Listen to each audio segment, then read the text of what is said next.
Hello दोस्तों, स्वागत है आपका मेरे इस YouTube चैनल पर। आशा करता हूँ आप सभी अच्छे होंगे। दोस्तों, आज मैं आपके लिए फिर एक नई गौतम बुद्ध की कहानी लेकर आया हूँ। कहानी अच्छी लगे तो कहानी को लाइक और कमेंट करें। तो चलिए बिना देरी के सुनते हैं कहानी को।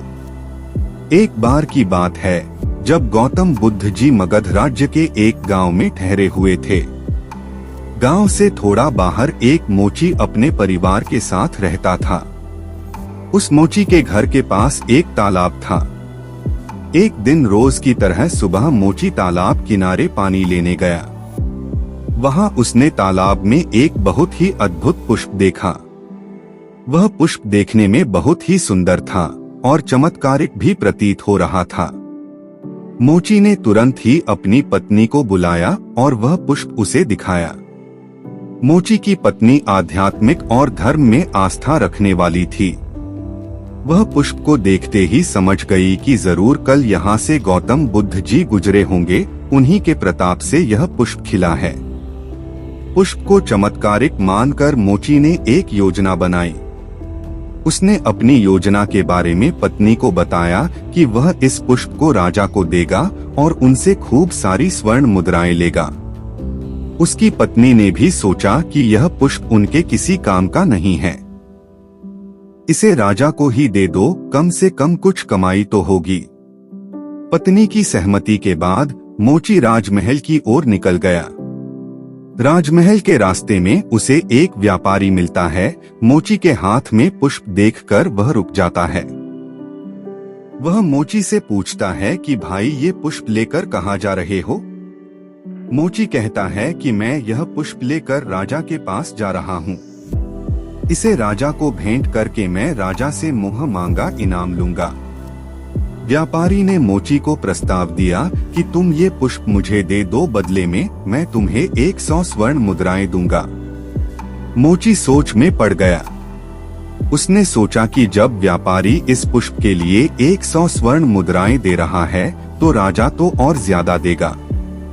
यही सोचते हुए उसने व्यापारी को पुष्प देने से मना कर दिया।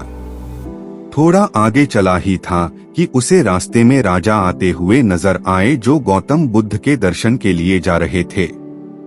राजा भी मोची के हाथ में वो दिव्य पुष्प देखकर अचंभित हो गए। राजा ने मोची को पुष्प के बदले 1000 स्वर्ण मुद्राएं देने के लिए कहा।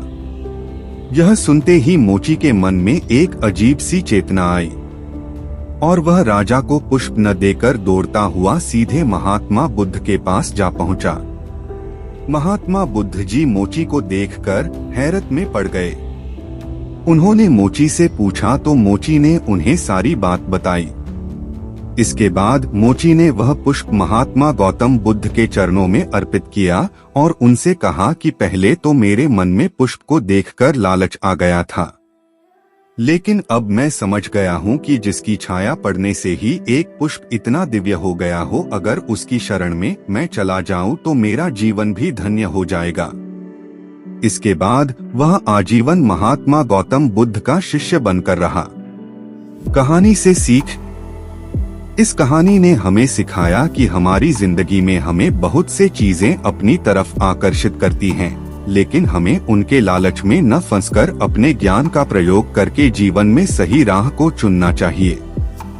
हेलो दोस्तों, आशा है कि आपको ये स्टोरी अच्छी लगी होगी। स्टोरी अच्छी लगी हो तो स्टोरी को लाइक और अपने दोस्तों के साथ शेयर करें। तो मिलते हैं एक ऐसी ही स्टोरी में नेक्स्ट स्टोरी वीडियो में। अगर आप इस चैनल पर नए हैं तो आप मेरे इस YouTube चैनल स्टोरी अड्डा बाय AP को सब्सक्राइब करें। Thanks for watching.